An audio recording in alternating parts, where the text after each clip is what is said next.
Hey everyone, today we are going to discuss the Vedic cultures and Vedic cultures के बारे में हमने political conditions और society को हम देख चुके थे। प्रीवियस वीडियोस मैंने लिंक डिस्क्रिप्शंस बॉक्स में पोस्ट कर दी हैं, आप वहाँ से जाकर देख सकते हैं। Now today we have to discuss economic and the religious condition of the Vedic culture. Introductions basics मैंने आपको प्रीवियस वीडियो में बता दिया था। अब हम बात करने वाले हैं रिलीजियस लाइफ की, दैट मीन्स जो आपका धार्मिक जीवन होता है। अर्ली वैदिक से लेटर वैदिक में इनमें क्या परिवर्तन होते हैं, चर्चा करने वाले हैं हम उसकी। अब देखिए, रिलीजियस लाइफ्स को समझने के लिए हमें समझना होगा उनकी जियोग्राफिकल एरिया को। आर्यंस जो फाउंडर थे वैदिक कल्चर्स के, वो कहाँ से आए थे? हमने देखा था वो आपके नॉर्थ वेस्ट डायरेक्शन से मूव ऑन होते हैं, और उनका जो कंसेप्ट है दैट इज़ नोमैडिक, जिसको हम खाना बदोश कहेंगे। और खाना बदोश मतलब क्या होगा? दैट मीन्स खाने की खोज में आएंगे। अब जब खाने की खोज में मूव होंगे तो उनका जो अटैचमेंट होगा, हालांकि हम अभी इकोनॉमिक कंडीशंस में भी समझने वाले हैं कि उनकी जो प्राथमिकता है वो है आपकी पशुपालन। और पशुपालन या पशुओं को पालने के लिए आपको चारे की आवश्यकता होगी, ग्रासलैंड्स की आवश्यकता होगी। तो वो ऐसी जगह की ओर मूव होंगे जहाँ पर इन चीज़ों की प्रधानता होगी। We can say that nature होगा, जहाँ पर प्रकृति होगी, और वो अपने पशुओं को उससे बचाएंगे। तो उनके जो गॉड होंगे वहाँ पर क्या होगा? दैट मीन्स ठीक है, उनका अटैचमेंट होगा natural deities. We can say that god and goddess that is related to the nature. प्रकृति से संबंधित देवी देवताओं की प्रधानता होगी। और प्रकृति से संबंधित देवी देवता कौन कौन है? There are the multiple gods, बहुत सारे गॉड्स आपको देखने को मिलेंगे। तो वी कैन से दैट कि मल्टी गॉड सिस्टम यहाँ पर होगा। अर्ली वैदिक में बहुत सारे गॉड्स होंगे, बहुत सारे गॉड की प्रधानता होगी, क्योंकि प्रकृति में बहुत सारे गॉड्स होते हैं। जैसे हम देखेंगे, वायु का देवता अलग है, जल का देवता अलग है, सन एक देवता है जो एनर्जी के सोर्सेस हो सकते हैं। तो वी कैन से दैट कि there is a multi god system present in the early Vedic age. इसके बाद हम देखेंगे कि इन गॉड को टोटल ऋग्वेद में 33 गॉड्स में डिवाइड कर रखा है, और 33 गॉड्स को हम कैटेगराइज करेंगे तो पृथ्वी, अंतरिक्ष और आकाश 3 में डिवाइड करेंगे, जिसके एग्जाम्पल मैंने यहाँ पुट डाउन कर देखे। पृथ्वी है, इंद्र है, पूषण है, दैट मीन्स ठीक है। तो आकाश का देवता है पूषण है, वरुण है।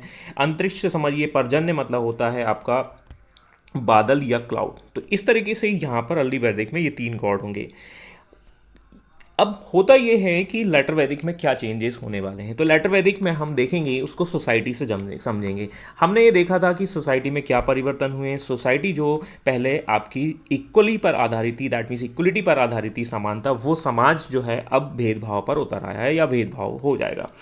तो रिलीजियस लाइफ में सोसाइटी में चेंजेस होते हैं, और सोसाइटी चेंज हुआ है तो रिलीजन भी चेंज होगा। और सोसाइटी की वजह से हमने देखा है वर्ण व्यवस्था में परिवर्तन आते हैं। सोसाइटी में क्या चेंजेस होते हैं, इसको डिटेल में जाने के लिए आप प्रीवियस वीडियो को देख सकते हैं, क्योंकि सोसाइटी में क्या चेंजेस होते हैं मैंने उसको एक्सप्लेन किया हुआ है बहुत ही ग्राफिकल वे में, आप वहाँ से जाकर देख सकते हैं। अब जो वर्ण व्यवस्था में परिवर्तन होंगे, ब्राह्मण, क्षत्रिय, वैश्य, शूद्र, जो भेदभाव नहीं था पहले अर्ली वैदिक में, वो लेटर वैदिक में भेदभाव होने लगेगा। तो देवता जो यहाँ पर हैं, जो सभी के गॉड हैं, वो भी क्या होंगे? उनका भी डिवीज़न हो जाएगा। तो डिवीज़न किस आधार पर होगा? ब्राह्मण का देवता ये होगा, वैश्य का ये होगा, क्षत्रिय का ये होगा, और इस आधार पर हम कह सकते हैं कि ये गॉड का डिवीज़न इस तरीके से हो जाएगा। तो ब्राह्मणों के देवता अग्नि और बृहस्पति हो जाएंगे, क्षत्रिय के इंद्र, वरुण, सोम हो जाएंगे, वैश्य रुद्र और मारुत हो जाएंगे। शूद्रों के लिए एकमात्र बसता है देवता जिसका नाम होता है पूषण, और पूषण मतलब पशुओं का देवता। अब देखिए यहाँ पर अर्ली वैदिक में अभी अब इकोनॉमिक्स डिस्कस करेंगे, तो यहाँ पर पशु जो है बहुत इंपॉर्टेंट है। तो पशुओं की प्रधानता अर्ली वैदिक में ज़्यादा होती है, जबकि लेटर वैदिक में क्या होने वाला है? लेटर वैदिक में हम देखेंगे कि पशु जो है वो उनकी वैल्यूज़ जो है वो डाउन हो जाएगी। तो उसको हम देखेंगे कि शूद्र से जोड़कर देखिए, तो जब उनकी डाउन हो जाएगी तो पूषण की कोई वैल्यू नहीं रहेगी। तो पूषण जो देवता है वो किसके पास आएगा? शूद्रों के पास आ जाएगा। इस तरीके से समाज में गॉड का भी विभाजन हो जाता है कि ये वाला गॉड हमारा है, ये वाला गॉड हमारा है। इसके अलावा हम देखेंगे कि रिलीजियस लाइफ में क्या क्या इंपॉर्टेंट गॉड रहेंगे और कौन कौन से रहेंगे। तो मैंने आपको 33 गॉड बताए, लेकिन अर्ली वैदिक में मोस्ट इंपॉर्टेंट गॉड कौन है? तो वो हैं आपके इंद्र। इंद्र को पुरंदर भी कहा गया है, और इंद्र को ही बताया गया है बादल या वर्षा का देवता, जो वर्षा कराता है। ठीक है, तो ये इंद्र हो जाएगा। इंद्र के बारे में यदि बताया जाए तो इंद्र क्यों इंपॉर्टेंट है? इंद्र को ऋग्वेद में 250 सूक्त दिए गए हैं। 250 सूक्त का मतलब ये हुआ है कि देखिए ऋग्वेद क्या है? ऋग्वेद अर्ली वैदिक का सोर्स है। और ऋग्वेद में किसी चीज़ को बार बार वर्णन किया गया है किसी गॉड का, तो वो क्या होगा, दैट इज़ वेरी इंपॉर्टेंट। आप एक एग्जांपल उठा लीजिए, आज का न्यूज़पेपर उठा लीजिए, और न्यूज़पेपर में सबसे ज़्यादा चर्चा किसकी होगी? न्यूज़पेपर में सबसे ज़्यादा चर्चा या तो हमारे प्रधानमंत्री की होगी, या आपके डोनाल्ड ट्रंप की होगी, या किसी और व्यक्ति की हो सकती है। तो we can easily understand these are the very important persons of the today scenario. आज के समय में बहुत ही इंपॉर्टेंट व्यक्ति हैं, दैट मीन्स प्रधानमंत्री नरेंद्र मोदी या डोनाल्ड ट्रंप अमेरिका के राष्ट्रपति। तो यदि हमें ऋग्वेद के बारे में पता करना है कि उस समय का इंपॉर्टेंट व्यक्ति कौन है, तो जिसकी चर्चा बार बार की गई है, दैट मीन्स 250 बार जिसका वर्णन किया गया, तो वो इंपॉर्टेंट रहा होगा ऑफ कोर्स। तो यहाँ पर इंद्र को इंपॉर्टेंट कहा गया है। इसके बाद सेकंड इंपॉर्टेंट गॉड होता है अग्नि। अग्नि दैट मीन्स, ठीक है, यहाँ पर हम देखेंगे कि अग्नि का काम क्या है। अग्नि जो है वो एक मीडिएटर की तरह काम करता है, और वो मीडिएटर का काम क्या है, that is the basic connection in between the God and the common people. Common people मतलब हम कह सकते हैं इनके बीच में ये क्या कर रहा है, एक मध्यस्थता करा रहा है, या एक मीडिएटर की भूमिका निभा रहा है। कॉमन पीपल को क्या चाहिए, गॉड से सुरक्षा चाहिए। गॉड क्या करेंगे, उसको सुरक्षा देंगे। That is the with the help of the अग्नि। अग्नि के द्वारा यहाँ पर हम देखेंगे, तो ये एक मीडियम माध्यम होते हैं। आपने मैथोलॉजिकल सीरियल्स में भी देखा होगा कि कुछ यज्ञ होते हैं, और यज्ञ में से एक अग्नि देवता निकलते हैं, और वो क्या करते हैं, खीर लेके आते हैं, खीर का कटोरा। तो कुछ इस तरीके से भी आप समझ सकते हैं कि क्या अग्नि जो है वो क्या है, दैट इज़ अ मैसेज जो है वो गॉड का लेके आ रहा है। अब हम और देखते हैं कि इनको जो सूक्त दिए गए हैं वो अग्नि क्यों सेकंड इंपॉर्टेंट है, क्योंकि उसको 250 बार ऋग्वेद में बताया गया है।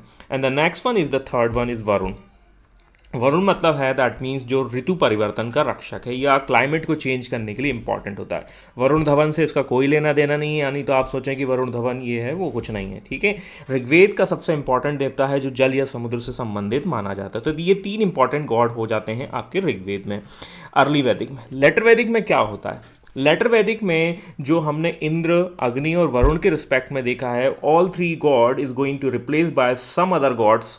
और उसमें सबसे पहले आ जाएंगे प्रजापति, या हम कह सकते हैं ब्रह्मा, जिनको कहा जाता है क्रिएटर या निर्माता। सेकंड जो है हम देखेंगे कि उनका नाम है रुद्र मतलब डिस्ट्रॉयर जो होंगे वो विध्वंसक होंगे, ऑफकोर्स शिव या महेश आप कह सकते हैं।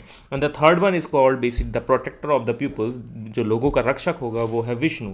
और मैथोलॉजिकल सीरियल में आप इनको जोड़कर देख सकते हैं। तो ब्रह्मा, विष्णु, महेश जो है वो तीन इंपॉर्टेंट गॉड हैं, यहाँ पर आ जाते हैं, जो आज भी चल रहे हैं 2020 में, हम ऐसे कह सकते हैं। तो लेटर वैदिक की वो सारी बातें जो हैं आज भी आपको देखने को मिलेंगी, बहुत सी चीज़ें कॉमन हैं। तो इस तरीके से हम धर्म को समझेंगे।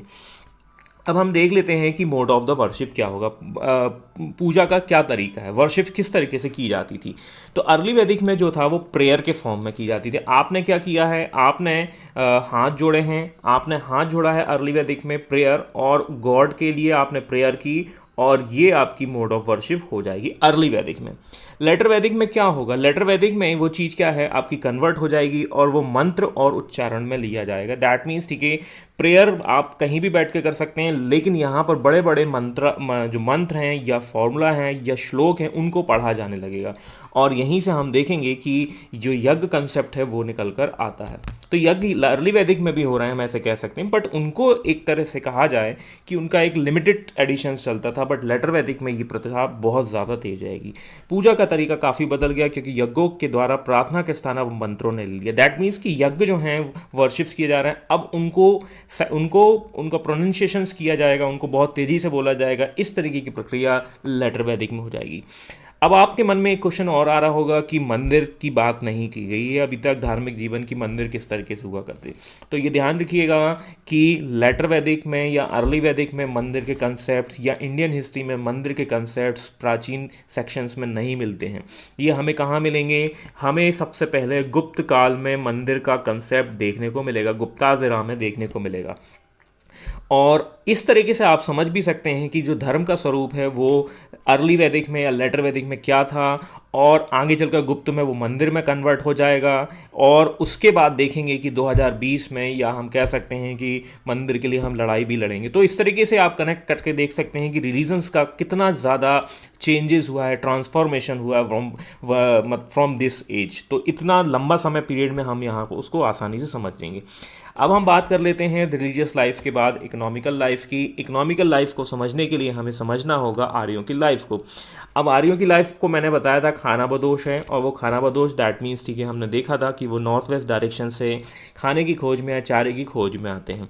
अब चारे की खोज में या खाने की खोज में आएंगे, दैट मीन्स उनकी लाइफ जो होगी अनस्टेबल होगी, अस्थायी जीवन होगा। अस्थायी जीवन का मतलब वो एक जगह नहीं रुकेंगे, इधर उधर भागते रहेंगे। इससे पता चलता है कि उनकी प्रायोरिटी क्या है। उनकी प्रायोरिटी है दैट मीन्स पशुपालन, पशुओं का पालना ही उनकी प्रायोरिटी है। और उस बेस पर हम कह सकते हैं कि पशु जो है उस समय इकोनॉमिकल लाइफ में फर्स्ट नंबर पे था, that means early Vedic as में। इसको हम ऐसे भी समझ सकते हैं 176 टाइम्स जो है वो गाय का वर्णन किया गया है, जबकि एग्रीकल्चर 24। तो एग्रीकल्चर था but it was limited additions, बहुत कम, मतलब या कह सकते हैं कुछ क्षेत्र में होता था या कम उसमें किया जाता था। वैसे भी आपकी लाइफ जो है अनस्टेबल है, आप एक जगह से दूसरे जगह मूव कर रहे हो तो एग्रीकल्चर पॉसिबल नहीं है। That is the basic concept, ठीक है, सिंपल सी बात है। लेटर वैदिक में क्या होता है, तो लेटर वैदिक में हमने देखा है कि आयरन के आने से सोसाइटी में भी चेंज होता है, आयरन के आने से इकोनॉमिकल लाइफ में भी ऑफकोर्स चेंजेस आएंगे। तो सब चीज़ें जुड़ी हुई हैं। आप चारों वीडियो को देखेंगे, economical, social, political and religious और बेसिक कंसेप्ट को, तो आप अर्ली वैदिक और लेटर वैदिक के बेसिक कंसेप्ट को आसानी से समझ सकते हैं। ये बहुत ही सिंपल है और आज के जीवन से आप कंपेयर कर सकते हैं। ना केवल हिस्ट्री के स्टूडेंट्स को देखना चाहिए बल्कि हर एक इंडियंस को देखना चाहिए कि हमारे धर्म या हमारे कंसेप्ट का किस तरीके से डेवलपमेंट हुआ और क्या हुआ करता था। वो बात अलग है कि आज की डेट में हम धर्म के लिए लड़ते रहते हैं, तो ये शायद आपके अंदर भावनाएं जो ख़त्म हो जाएं, दैट मीन्स ठीक है, रिलीजन्स को रिस्पेक्ट अलग तरीके से आपकी हो जाएगी। तो आयरन आता है वो 1000 BC में। आयरन के आने से हम देखते हैं एग्रीकल्चर मजबूत होता है। क्यों? क्योंकि औजार जो हैं वो उसके बनाए जाने लगते हैं आयरन के। और जब आयरन के आएंगे तो क्या होगा, एग्रीकल्चर को बहुत तेज़ी से बेसिकली कह सकते हैं डेवलपमेंट देखने को मिलेगा। तो हम यहाँ देखेंगे लाइफ में स्टेबिलिटी आएगी। तो जहाँ पर अस्थायी जीवन था वो अब स्थायी जीवन में कन्वर्ट हो जाएगा, क्योंकि कृषि करना है तो आपको एक जगह रुकना पड़ेगा, और एक जगह रुकने के लिए आपको कहीं ना कहीं घर भी बनाने पड़ेंगे। तो आपकी लाइफ जो है वो स्टेबल हो जाएगी।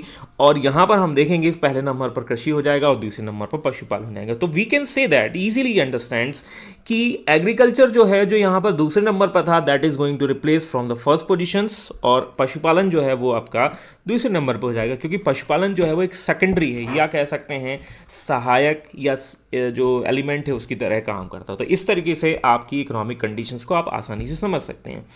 अब अभी तक जितने भी वीडियोस मैंने बनाए हैं अर्ली वैदिक टू लेटर वैदिक में, उनमें क्या चेंजेस हुए हैं उनको आप आसानी से समराइज वे में देख सकते हैं। वी कैन से दैट कि this is the summary, this is the conclusion of the early वैदिक एंड लेटर वैदिक। पॉलिटी की बात करेंगे तो पॉलिटी में अर्ली वैदिक में कबीला हुआ करता था। लेटर वैदिक में क्या है, दैट मीन्स ठीक है, हम देखेंगे कि राजा के राष्ट्र की बात होती है या जनपद की शुरुआत होती है, क्योंकि जन ही मिलकर कबीले बनते हैं। अपॉइंटमेंट ऑफ किंग अर्ली वैदिक में क्या होती थी, दैट इज बेसिक कह सकते हैं कि जनता के द्वारा चुना जाता था, डिसाइडेड बाय द पीपल्स। जबकि लेटर वैदिक में ये कौन है, वंश के आधार पर हो रहा है, क्योंकि वो राजा पावरफुल हो चुका है। इसके बाद अर्ली वैदिक में देखेंगे पॉलिटिकल जो कमिटीज़ हैं वो हैं विदत है, सभा है, समिति हैं। और लेटर वैदिक में क्या है, ये विदत जो है आगे चलकर ख़त्म हो जाएगी, दैट मीन्स लेटर वैदिक में। और सभा और समिति पर अधिकार किसका हो जाएगा, केवल और केवल उच्च वर्ण का हो जाएगा, दैट मीन्स ब्राह्मण और क्षत्रिय वर्ग जो है वो उनका प्रभाव यहाँ पर क्लियर देखने को मिलेगा। ठीक है, तो इस तरीके से भी आप समझ सकते हैं। जैसे नरेंद्र मोदी साहब ने क्या किया है कि नीति आयोग जो है वो रिप्लेस कर दिया, दैट मीन्स योजना आयोग की जगह नीति आयोग बना दिया। तो from one phase two another phase मतलब चेंजेस हुए हैं, और इस चेंज को आप आसानी से समझ सकते हैं। और इन सभा समिति पर उच्च वर्ण का अधिकार हो जाएगा। और क्या चेंजेस हुए हैं, दैट मीन्स कि हम देखेंगे अर्ली वैदिक में बहुत ही लिमिटेड अधिकारी हुआ करते थे, क्योंकि जन बहुत ही छोटा क्षेत्र था। मैंने एक चाय वाले की दुकान या होटल के एक छोटी सी दुकान के रिस्पेक्ट्स में इसको समझाया था। लेटर वैदिक में ये चीज़ जो है वो रिप्लेस हो जाएगी। 12 रत्निन, रत्निन मतलब अधिकारी। गॉड की बात करते हैं तो यहाँ पर हम देखेंगे कि अर्ली वैदिक में गॉड कौन है, दैट मीन्स इंद्र है, अग्नि है, वरुण है, 3 इंपॉर्टेंट गॉड होंगे। जबकि लेटर वैदिक में ये ब्रह्मा, विष्णु, महेश हो जाएंगे। द कंडीशन ऑफ वुमेन्स, महिलाओं की स्थिति हम देखेंगे इस स्माइल से। और मैंने प्रीवियस वीडियो में आपको आसानी से समझाया है कि महिलाओं की ये जो स्माइल है उसका कारण क्या है, बिकॉज उनको कई अधिकार दिए गए हैं। जबकि यहाँ पर स्थिति जो है वो बहुत ही दयनीय हो जाती है, और ये महिलाओं की जो स्माइल है वो क्या होगी, आपकी डाउन हो जाएगी। तो ओवरऑल हम ऐसे कह सकते हैं कि जो महिलाओं की कंडीशन है वो डाउन हो जाएगी, और आगे चलकर और भी दयनीय होती जाती इंडियन हिस्ट्री के रिस्पेक्ट्स में देखा जाए तो इस तरीके से हमने काफ़ी चीज़ों को पॉइंट्स को कवर कर लिया है। अब जीवन शैली की बात कर लेते हैं। तो जीवन शैली क्या है, नोमैडिक थी, जबकि यहाँ पर हम देखेंगे कि एग्रीकल्चर के आने से, एग्रीकल्चर पहले भी था लेकिन एग्रीकल्चर अब बड़े लेवल पर होने लगा, तो लाइफ जो है सेटल डाउन हो जाएगी। इकोनॉमिक्स ये अभी हमने डिस्कस किया है। एनिमल हस्बेंड्री पहले नंबर पर होता है अर्ली वैदिक में, जबकि लेटर वैदिक में ये चेंजेस आ जाएंगे, पहले नंबर पर एग्रीकल्चर हो जाएगा। द मोड ऑफ वर्शिप, यहाँ पर प्रेयर होगी, यहाँ पर भी बेसिकली प्रेयर होगी, लेकिन उस प्रेयर में या कह सकते हैं मंत्र उच्चारण का उपयोग किया जाने लगेगा, यज्ञ होंगे। और इस तरीके से हम आसानी से समझ सकते हैं कि जो अर्ली वैदिक से लेटर वैदिक में क्या क्या चेंजेस हुए हैं। इस तरीके से हमारा ये economical, social, political and religious aspects of the Vedic culture ख़त्म होते हैं और ये वैदिक चैप्टर आपको समझ में आया होगा। आपको ये वीडियो पसंद आया है तो आप चैनल को सब्सक्राइब करिए, लाइक करिए और मोटिवेट करते हुए कमेंट्स बॉक्स में कमेंट्स लिखिएगा आने वाले टॉपिक्स कौन कौन से होने चाहिए। धन्यवाद, थैंक यू, जय हिंद, जय भारत।